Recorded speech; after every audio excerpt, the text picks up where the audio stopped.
Disorder. আচ্ছা, platelet ডিসঅর্ডারের ভিতর জানার আগে আমাদের সব থেকে ইম্পর্ট্যান্ট টপিক জানতে হবে আসলে কোয়াগুলেশন, এই যে কোয়াগুলেশন যে প্রসেসটা, ঠিক আছে, অর্থাৎ হিমোস্ট্যাসিস, এগুলো এই জিনিসগুলো আগে জানা লাগবে, তাহলেই আমরা ইজিলি বুঝতে পারবো টপিকটা কি।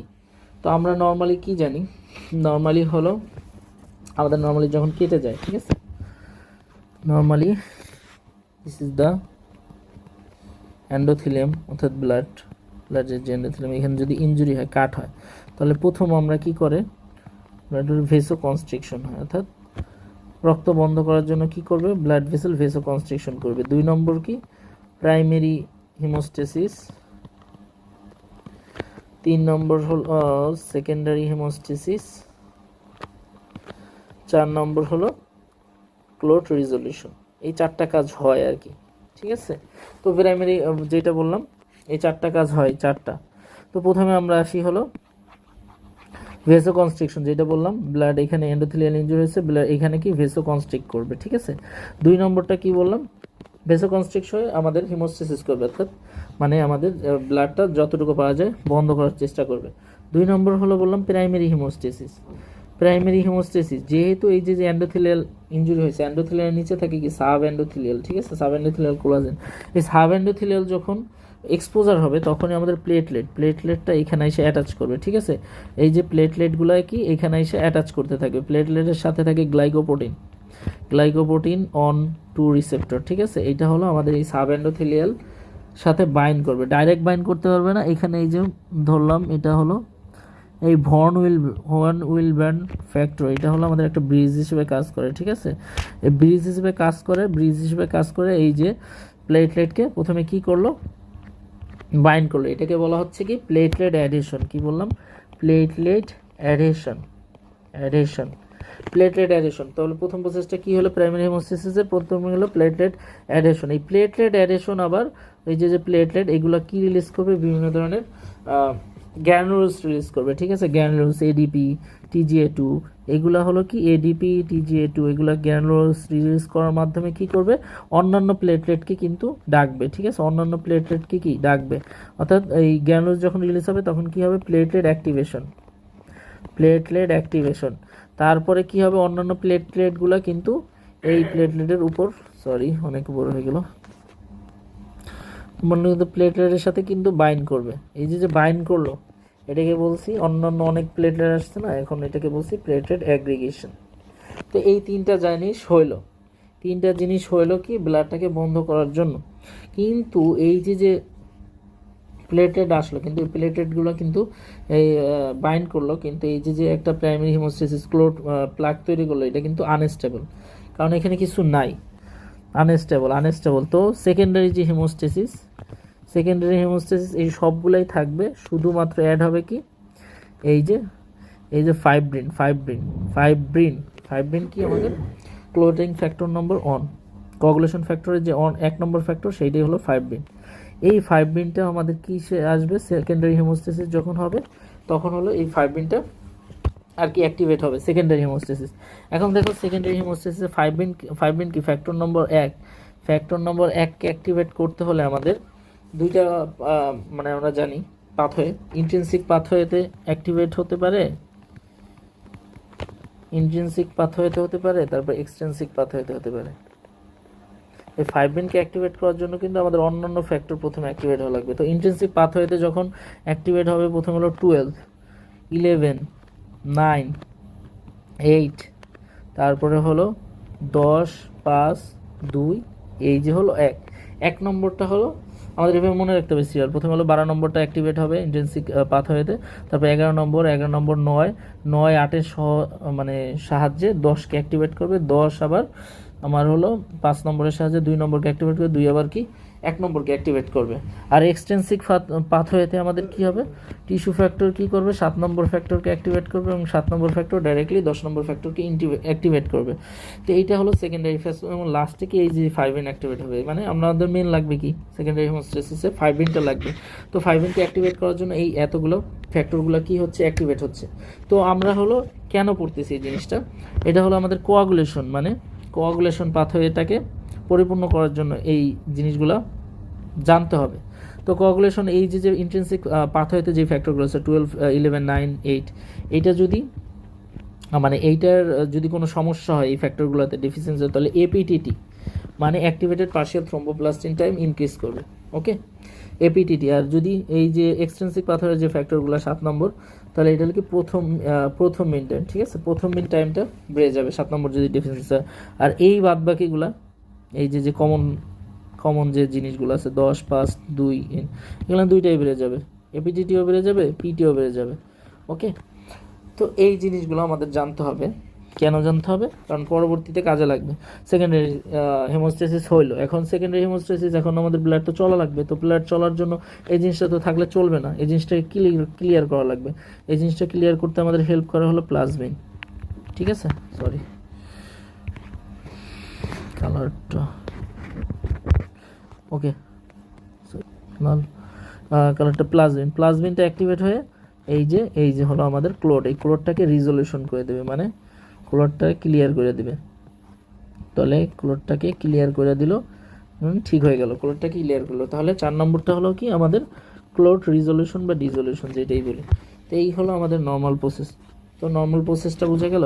তো প্রথমে আমরা কি বলছি, নর্মাল প্রসেসটা আরেকবার যদি রিপিট করি, প্রথমে হলো আমাদের যদি ব্লাড ভেসেল এন্ডোথেলিয়াল ইনজুরি হয়, সেই ক্ষেত্রে আমরা কি বললাম, প্রথমে আমাদের ভেসো কনস্ট্রিকশন হবে। ভেসো কনস্ট্রিকশনের পরে আমরা কি দেখলাম, ভেসো কনস্ট্রিকশনের পর আমরা দেখলাম প্লেটলেট আসা শুরু করবে। প্লেটলেট আসা শুরু করলো, আর প্রথমে আসলে এটাকে বলো প্লেটের অ্যাডহেশন। তারপর প্লেটেড যখন অ্যাডহেশন করলো, তখন কিছু গ্র্যানুলস রিলিজ করলো, এডিপি, টিজিএ2 এগুলো রিলিজ করার মাধ্যমে প্লেটেড অ্যাক্টিভেট হলো, এবং এই যে গ্র্যানুলস এগুলোকে অন্যান্য প্লেটলেটগুলো নিয়ে আসলো, এবং এটাকে বলছে প্লেটেড অ্যাগ্রিগেশন।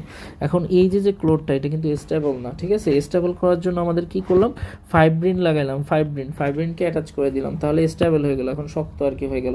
তাহলে এটাকে বলছি কি আমরা সেকেন্ডারি হেমোস্টেসিস। এখন ব্লাডের এই যে ইনজুরি, ইনজুরিটা রিপেয়ার করার পর আমাদের তাহলে ক্লোডটা লাগতেছে না, এই ক্লোডটা আমাদের রিজলিউশন কে করতেছে, প্লাজমিন, এই জন্য বললাম ক্লোড রিজলিউশন। এখন আসি প্লেটলেট ডিসঅর্ডারের সমস্যা কি হতে পারে। 1 নম্বর সমস্যা হতে পারে, ধরো সব নর্মাল, কি বললাম, সব নর্মাল কিন্তু আমরা দেখতেছি ব্লিডিং হচ্ছে, কি বললাম, সব নর্মাল কিন্তু ব্লিডিং হচ্ছে। সেই ক্ষেত্রে আমাদের কি হইতে পারে, সব নর্মাল ব্লিডিং হচ্ছে, তাহলে সেই ক্ষেত্রে আমরা কিন্তু বুঝতে পারি এইটা হলো সমস্যা, হলো ভেসেলের, মানে নিজ ভেসেলে কোলাজেনের সমস্যা। ধরো এই যে ভেসেল এন্ডোথেলিয়ামে হয়তো সমস্যা, কি জন্য হতে পারে, কোলাজেন, ধরো স্কারভি, এই স্কারভিতে কি হয়, ভিটামিন সি ডেফিসিয়েন্সি থাকার কারণে স্কারভি হয়, এবং স্কারভিতে কোলাজেন ডিপোজিশন হয় না, কোলাজেন সিনথেসিস হয় না, যার কারণে আমাদের ব্লিডিং হতে পারে। তো এইটা হলো আমরা কি বললাম, আমরা যে একটা মানুষের পেশেন্ট আসলো কি নিয়ে, ফিচার নিয়ে, ব্লিডিং, এপিস্টেক্সিস, হাবিজাবি ব্লিডিং, হেমোরেজিয়া ইত্যাদি নিয়ে আসলো, তাহলে আমরা বুঝলাম কি এটা হলো একটা ব্লিডিং ডিসঅর্ডার। তো আমরা প্লেটলেট সব করতে দিলাম, পিটি, এপিটিটি, তারপরে ব্লিডিং টাইম দেখলাম, তো ওই ব্লিডিং টাইম, তারপর যেইগুলো করা হয় বাদ বাকি যে টিটি, এগুলো সবগুলো দিলাম, কিন্তু সবগুলোতে আমরা কি দেখলাম, জিনিসটা নর্মাল। তো সেই ক্ষেত্রে আমরা বুঝতে হবে এইটা হলো সমস্যা কি, হয় হলো হেরিডিটারি কোনো পারপুরা, এটা সমস্যা মেনলি বলবো কি পারপুরা। তো পারপুরা হইতে পারে কি ধরনের, যেটা বললাম, একটা হলো কি বললাম, হেনোকেস কনলিন পারপুরা, তারপর ইডিওপ্যাথিক থ্রোম্বোসাইটোপেনিক পারপুরা। তো এই ক্ষেত্রে আমরা যদি ল্যাবরেটরি ইনভেস্টিগেশন করি, হেনোকেস কনলিন পারপুরাতে আমাদের ক্লিনিক্যাল ফিচার, ওকে ওয়েট,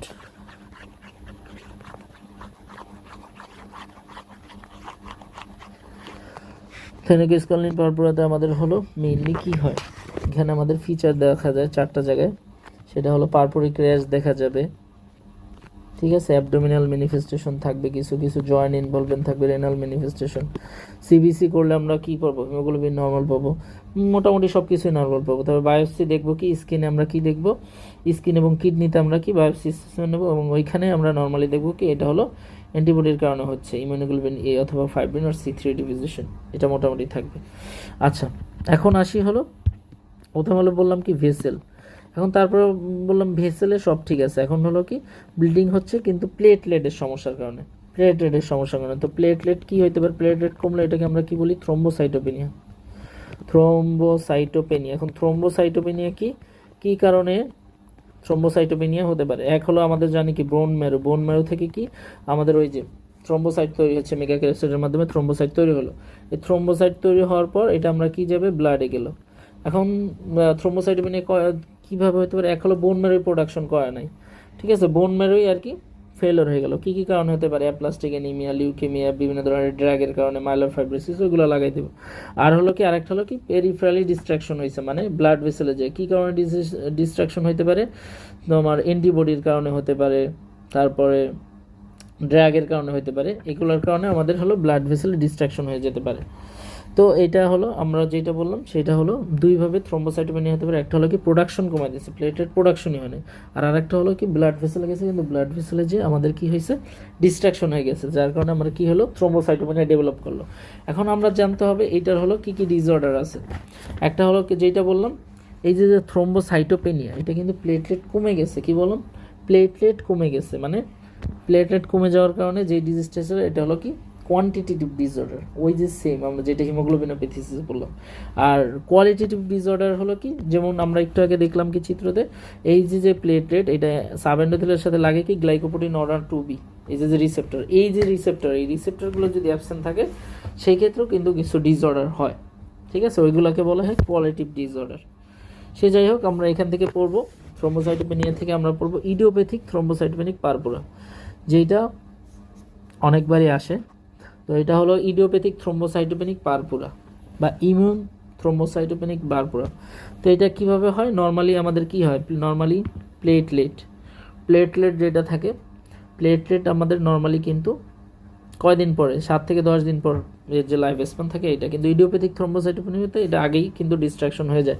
কেন ডিস্ট্রাকশন হয়, আমাদের এই যে আইজিজি অ্যান্টিবডি তৈরি হয়ে থাকে, কি বললাম, আইজিজি অ্যান্টিবডি তৈরি হয়ে থাকে কিসের বিরুদ্ধে, এটা হলো ওই যে গ্লাইকোপ্রোটিন 2B3A কমপ্লেক্স যেটা থাকে আমাদের প্লেটলেট, আমরা যেটা বললাম প্লেটলেটের সাথে আমরা কি দেখছিলাম, অ্যান্টিজেন থেকে গ্লাইকোপ্রোটিন 1, 2, 3 এগুলো দেখছিলাম না, তো 2B3A এইটার বিরুদ্ধে অ্যান্টিবডি তৈরি হয়, আইজিজি অ্যান্টিবডি তৈরি হয় কি ওই প্লেটলেটের রিসেপ্টর যেটা ছিল গ্লাইকোপ্রোটিন 2B3A, যার কারণে আমাদের কি হয়, এই প্লেটলেটটা ডিস্ট্রাকশন হয়। এটা হলো আমাদের প্যাথোফিজিওলজি।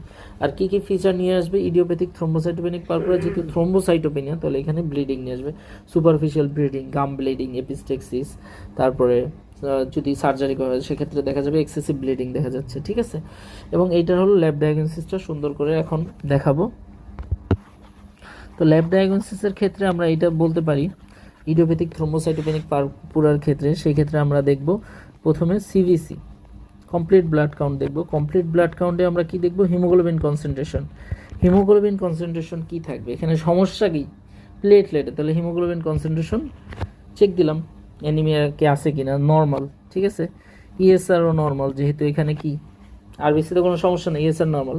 তো এখানে আমাদের মেন সমস্যা কি প্লেটলেট কাউন্টে এখানে আমরা কি পাবো, reduce in number, okay, reduce in number. পিবিএফেও আমরা দেখব, আরবিসি কি দেখব, নর্মোসাইটিক, নর্মোক্রমিক, ডব্লিউবিসি আমাদের কি দেখব, নর্মাল ডিস্ট্রিবিউশন, প্লেটলেট কি দেখব, রিডিউস ইন নাম্বার। কমেন্ট আমরা কি লিখবো, কমেন্ট কি ইডিওপ্যাথিক লিখতে পারবো এখনো না, থ্রম্বোসাইটোপেনিয়া আমরা জানি না এটা হলো আসলে কি অ্যান্টিবডির কারণে কিনা, ঠিক আছে, থ্রম্বোসাইটোপেনিয়া। তারপরে আমরা কি দেখব, ব্লিডিং টাইম, যেহেতু থ্রম্বোসাইটোপেনিয়া ব্লিডিং টাইমটা কি হবে, ইনক্রিজ করবে, কারণ থ্রম্বোসাইট নাই, তাহলে ব্লিডিং টাইম কি অবশ্যই ইনক্রিজ করবে, ওকে। তারপর টনিক ওয়েট টেস্ট এগুলো করতে পারি, ক্লোটিং টাইম করলে নর্মাল পাবো, যদি ক্লোটিং টাইম করি এপিটিটি, পিটিটি এগুলো কিন্তু সব নর্মাল পাবো, কারণ এখানে আমাদের মেন সমস্যা হলো থ্রম্বোসাইটে, ঠিক আছে, অর্থাৎ প্লেটলেটে, এখানে কিন্তু কোয়াগুলেশন ফ্যাক্টরের কোনো সমস্যা নেই, সেই ক্ষেত্রে আমরা এপিটিটি বা পিটি এগুলো করলে সব নর্মাল আসবে। তাহলে আমরা এটা শিওর হওয়ার জন্য কি করব, বোন ম্যারো স্টাডি করব, শিওর না মানে বোন ম্যারো স্টাডি করব, কি দেখব, বোন ম্যারো স্টাডিতে সেলুলারিটি দেখব, মাইলরিটি রেশিও, এই ক্ষেত্রে আমরা কি দেখব, মানে হাইপার সেলুলার, কারণ কি বোন ম্যারোতে আমাদের এই যে মেন যেটা মেগা ক্যারিওসাইট ইনক্রিজ ইন নাম্বার, মানে আমাদের যদি বলি এই যে বোন ম্যারো কিন্তু আমাদের যে মেগা ক্যারিওসাইট যেখান থেকে প্লেটলেট তৈরি হয়, মেগা ক্যারিওসাইট কিন্তু ধুমায় প্রডিউস করতেছে, কিন্তু এটা যখন ব্লাডে চলে আসার কারণে যে কোনো কারণে এটা ডিস্ট্রাকশন হচ্ছে। তো কিসের কারণে ডিস্ট্রাকশনটা হবে, ওই যে বলছিলাম অ্যান্টিবডি তৈরি হয়ে যায়, যে কিসের ভিতরে, তাহলে এটা আমরা কনফার্মেটরি টেস্ট কি আমরা ওই জিনিসটা করব, অ্যান্টি গ্লাইকোপ্রোটিন, মানে গ্লাইকোপ্রোটিনের বিরুদ্ধে কি অ্যান্টিবডি তৈরি হচ্ছে কিনা এই জিনিসটা আমরা চেক দিব। ঠিক আছে, ঠিক আছে, সেরামের জিনিসটা চেক দিব, তাহলে এই জিনিসটা কিন্তু আমরা পেয়ে যাবো ইডিওপ্যাথিক থ্রম্বোসাইটোপেনিক পরে। তাহলে এটা মোটামুটি আমাদের ল্যাব ডায়াগনোসিস হয়ে গেল ইডিওপ্যাথিক থ্রম্বোসাইটোপেনিক পরে। তো আর হলো কোয়াগুলেশন ডিসঅর্ডার, এখানের ভিতর 2টা ডিজিজ পরেই আমি মোটামুটি শেষ করে দেবো। তো এটার ভিতর 2টা ডিজিজের ভিতর সব থেকে ইম্পর্ট্যান্ট হলো, এখানে কোয়াগুলেশন ফ্যাক্টরের ভিতর ইম্পর্ট্যান্ট ডিজিজ হলো হিমোফিলিয়া। ওকে, তো হিমোফিলিয়া, ঠিক আছে, হিমোফিলিয়া কি? হিমোফিলিয়া হলো আমাদের একটা, মানে এটা জন্মগতই হেরিডিটারি একটা রিসেসিভ ডিসঅর্ডার। ঠিক আছে, হেরিডিটারি ডিউ টু ডেফিসিয়েন্সি। আচ্ছা, হিমোফিলিয়া 2 ধরনের আছে, hemophilia A and hemophilia B. তো হিমোফিলিয়া এতে কি হয়? হিমোফিলিয়া এতে হলো আমাদের ফ্যাক্টর 8 ডেফিসিয়েন্সি হয়, অ্যান্ড হিমোফিলিয়া বিতে কি ফ্যাক্টর 9 ডেফিসিয়েন্সি হয়। ঠিক আছে, ফ্যাক্টর 8 ডেফিসিয়েন্সি, ফ্যাক্টর 9 ডেফিসিয়েন্সি হয়। এখন তাহলে আমরা চলে যাব, আচ্ছা এর ক্ষেত্রে আমরা একটু আগে দেখেছিলাম যে ইন্ট্রিনসিক আর এক্সট্রিনসিক, উপরে দেখে মানে এসেছিলাম ওই যে হেমোস্টেসিসে। সেই ক্ষেত্রে আমরা কি দেখছিলাম যে ইন্ট্রিনসিক আর এক্সট্রিনসিক, ইন্ট্রিনসিক পাথওয়েতে আমরা দেখছিলাম কি, আমরা যদি আর একবার একটু রিভিউ করি জিনিসটা, ইন্ট্রিনসিক পাথওয়ে, এক্সট্রিনসিক পাথওয়ে। ওকে, ইন্ট্রিনসিক পাথওয়ে 12, 11, 9, 9, 8, 10, 5, 2, 1, আর এইখানে ছিল কি 7 ডাইরেক্ট অ্যাক্টিভেট করে, আর এই যে হলো কমন পাথওয়ে। আর এইটা হলো কি বলছিলাম, এটা মনে রাখছি কি 7 একটা ফ্যাক্টর, তাহলে এটা প্রথম মিনিট এইভাবে মনে রাখবো। এখানে কত 4টা, তাহলে অনেক বড় এপিটিটি। ওকে, তাহলে প্রথম মিনটাই মিন কেস করতে পারে কোথায়, এই জিনিসগুলো একটু বুঝি। অনেক সময় এগুলো আমরা মুখস্থ করি, কোনো দরকার নেই মুখস্থ করার।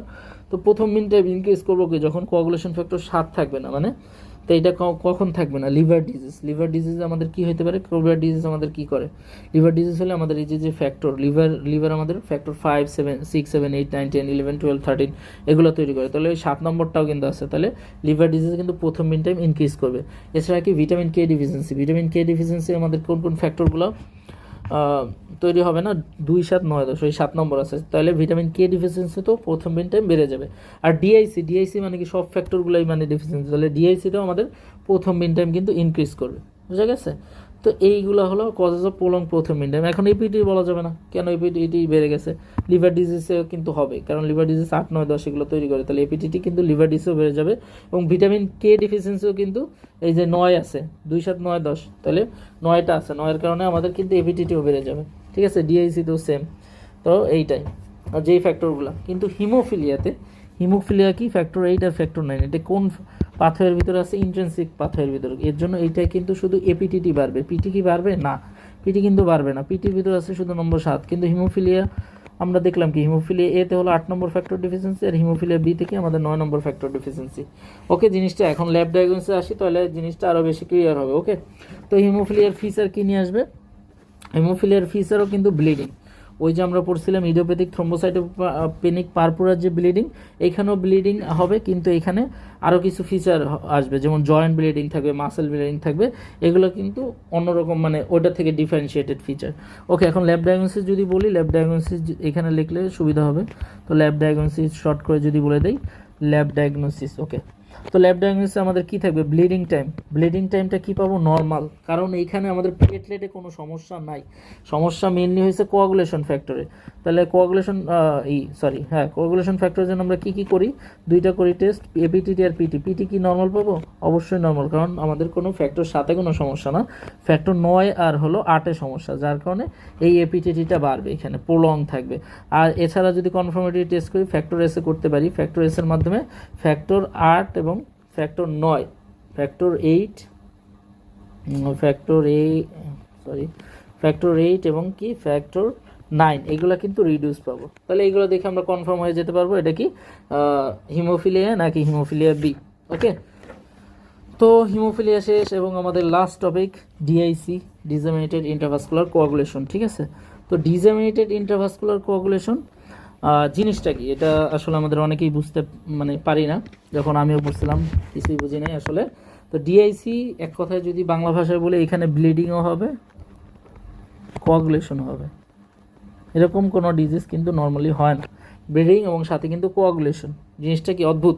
ঠিক আছে, তাহলে প্রথমে ডিআইসিতে কজগুলো এই যে প্যাথোফিজিওলজিতে আমরা দেখতে পাচ্ছি কি কোয়াগুলেশন অ্যাক্টিভিটি এবং ফ্যাক্টর কনজাম্পশন। কীভাবে হয় কোয়াগুলেশন? নর্মালি হলো এই যে কি একটা ভেসেলের ভিতর আমাদের কি হবে ইন্ট্রাভাস্কুলার কোয়াগুলেশন, এই জায়গায় কোয়াগুলেশন মানে হইতে থাকবে, ঠিক আছে। এই কোয়াগুলেশন হওয়ার কারণে আমাদের যে এই যে প্লেটলেট ব্লাড, এই প্লেটলেটটা এই জায়গায় আসবে, তারপর কোয়াগুলেশন যে ফ্যাক্টরগুলো আছে এইটা এই কোয়াগুলেশন ক্লোটের কাছে মানে হবে প্লেটলেট কনজাম্পশন হবে, মানে প্লেটলেট ক্ষয় হলো, তারপর কি ক্লোটিং ফ্যাক্টর যেগুলো আছে কোয়াগুলেশন ফ্যাক্টর এগুলোও কি এই কনজাম্পশন হবে ক্লোট, যার কারণে হবে কি প্লেটলেট কমে যাবে, কোয়াগুলেশন ফ্যাক্টর কমে যাবে। এখন প্লেটলেট কোয়াগুলেশন ফ্যাক্টর যদি কমে যায় তাহলে আলটিমেটলি কী করবে? ব্লিডিংও করবে। তাহলে একদিক দিয়ে কী করলো? প্রথমে কী করবে? থ্রোম্বাস, মানে এই যে থ্রোম্বাস বা ক্লোট ফর্মেশন করলো। তো ক্লোট ফর্মেশন কীভাবে করলো? প্লেটলেট কনজাম্পশন করলো, তারপর কোয়াগুলেশন ফ্যাক্টর কনজাম্পশন করলো, ঠিক আছে। এই থ্রোম্বাস ফর্ম করলো এবং এই থ্রোম্বাসটা আলটিমেটলি বিভিন্ন ধরনের অর্গান ফেলার করবে, কারণ এই যে ব্লাড ভেসেলের মাইক্রোভাস্কুলারে এই যে ক্লোটগুলো যে জমা হলে এখানে যদি আমি ধরলাম কিডনি বা লিভার, এগুলো কি এখানে ব্লাড পাস করতে পারবে না, মানে সাপ্লাই বন্ধ হয়ে যাবে, যার কারণে কী হবে? অর্গান ফেলার করবে। এবং আমি যেটা বললাম যে ক্লোট ফর্মেশন, ঠিক আছে, ক্লোট ফর্মেশন করার কারণে কি হলো? যে থ্রোম্বাস কিন্তু প্লেটলেটও কনজাম্পশন করছে, ক্লোটিং ফ্যাক্টরও কনজাম্পশন করছে, ঠিক আছে, যার কারণে আলটিমেটলি কি হবে? আলটিমেটলি আবার কিন্তু প্লেটলেট কমে যাবে, প্লেটলেট কমলে আবার আমরা জানি কি ব্লিডিং হবে। তাহলে জিনিসটা হলো এইটাই প্যাথোফিজিওলজি। এবং এইখানে আমার কি উদাহরণ, কোন সময় ডিএসি ডেভেলপ করতে পারে? অবস্টেট্রিক্যাল অ্যাক্সিডেন্ট, তারপরে আমরা যদি বলি পারপুরা, তারপরে ফিটাল ডেথ, স্নেক বাইট, এগুলোতে কিন্তু ডিআইসি ডেভেলপ করতে পারে। তারপরে ইম্বোলিজম, ঠিক আছে, অ্যামনিওটিক ফ্লুইড ইম্বোলিজম, এগুলোতে ডিআইসি ডেভেলপ করতে পারে। তো এখন আমরা চলে আসবো ক্লিনিক্যাল ফিচার। ক্লিনিক্যাল ফিচার কি হবে? ক্লিনিক্যাল ফিচার ব্লিডিং যেটা বললাম, তারপরে কি থ্রোম্বাস ফর্মেশন করবে, যার কারণে অর্গান ফেলিওর হবে, ঠিক আছে, শকেও চলে যেতে পারে, ঠিক আছে, এরকম ফিচার নিয়ে আসবে। আচ্ছা, এখন আমরা লাস্ট টপিক যেটা হলো আমাদের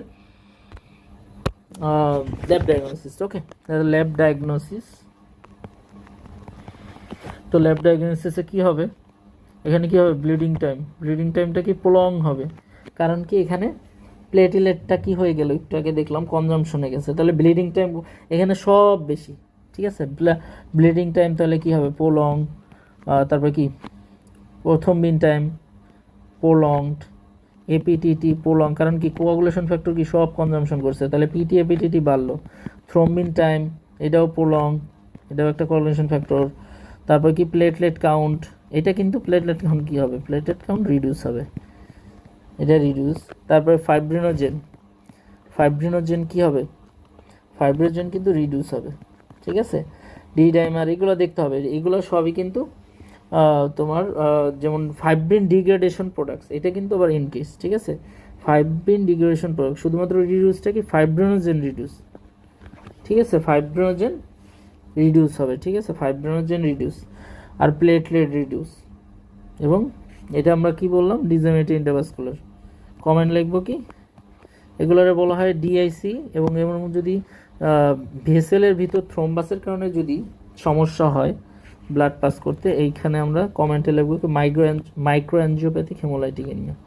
মাইক্রো মানে মাইক্রোভাস্কুলারে আমাদের যে থ্রোম্বাসের কারণে আর কি যেই অ্যানিমিটা ডেভেলপ করছে, মাইক্রো অ্যানজিওপ্যাথিক হেমোলাইটিক এনিমিয়া ডেভেলপ করবে। তো এই ছিল মোটামুটি আমাদের হেমাটোলজির যে টপিকগুলো, যতটুকু পারা গেছে। তো পরবর্তীতে নিওপ্লাসিয়ার ক্লাস যদি নেওয়া হয় পরবর্তীতে জানিয়ে দেওয়া হবে। তো আপাতত হেমাটোলজির যে গুরুত্বপূর্ণ টপিকগুলো আছে বোঝার জিনিস, তো এগুলোই শেষ করা হলো। আসসালামু আলাইকুম, আজকের মতো এখানেই শেষ।